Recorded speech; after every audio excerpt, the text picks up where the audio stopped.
Bonjour, aujourd'hui je vais vous parler de l'impératif en espagnol. D'abord, à quoi ça sert? Ça sert à donner des conseils ou des ordres. Par exemple, en français, écris sur ton cahier, écoute cette vidéo, prenez ce menu, vous ne serez pas déçus. Voilà. En français, on a 3 personnes. Quand on parle à l'impératif, on a besoin d'un interlocuteur.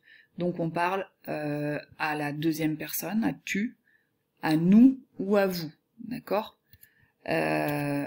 En espagnol, on a 5 personnes et non pas 3. Pourquoi? Parce que en espagnol, le vous de politesse devient usted pour quand on s'adresse à un interlocuteur et ustedes quand on s'adresse à plusieurs interlocuteurs. Le usted se conjugue avec la troisième personne du singulier et ustedes avec la troisième personne du pluriel. Voilà. Comment se forme l'impératif? Je vais vous donner un exemple avec hablar. Attention, pour former l'impératif, vous avez besoin de connaître le présent de l'indicatif et le subjonctif présent. Les personnes que vous pouvez compléter, arrêtez la vidéo pour compléter vous-même, si vous voulez, je vais les donner maintenant.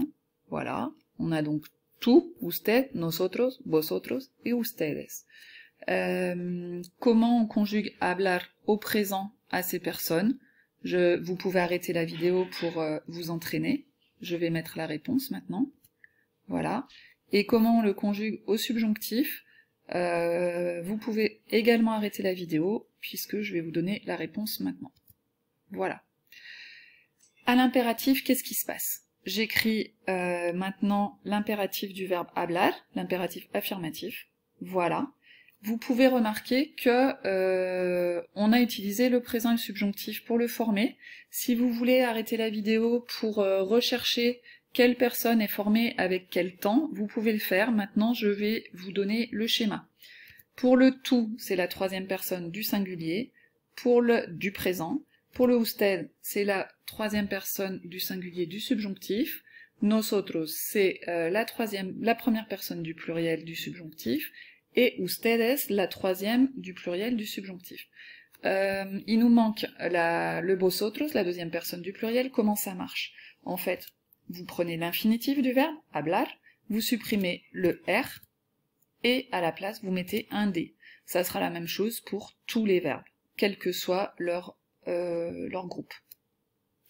Voilà quelques autres exemples. Si vous voulez vous entraîner, vous pouvez arrêter la vidéo. Je vais écrire les réponses. Comment conjuguer comer, escribir et dormir à l'impératif.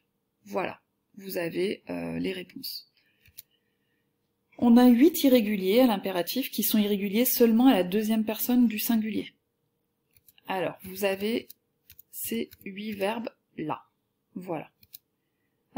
Vous pouvez conjuguer, vous pouvez arrêter la vidéo si vous voulez pour vous entraîner à la conjugaison. Je vais maintenant donner les réponses. Voilà. Alors, qu'est-ce qui se passe à l'impératif négatif? On n'utilise pas la même conjugaison que pour l'impératif affirmatif.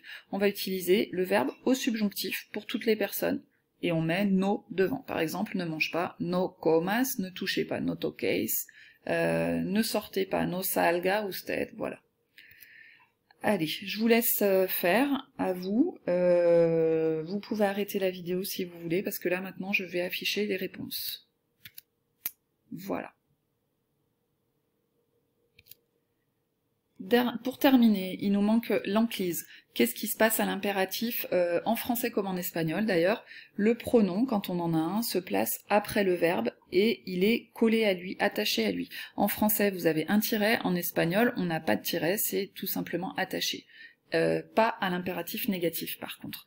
Tout comme en français, hein. Dile, dilo, ne la mangeons pas, no la comamos. Voilà.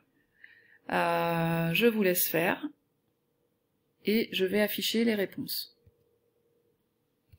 Voilà, c'est terminé pour aujourd'hui et pour l'impératif. Bonne journée.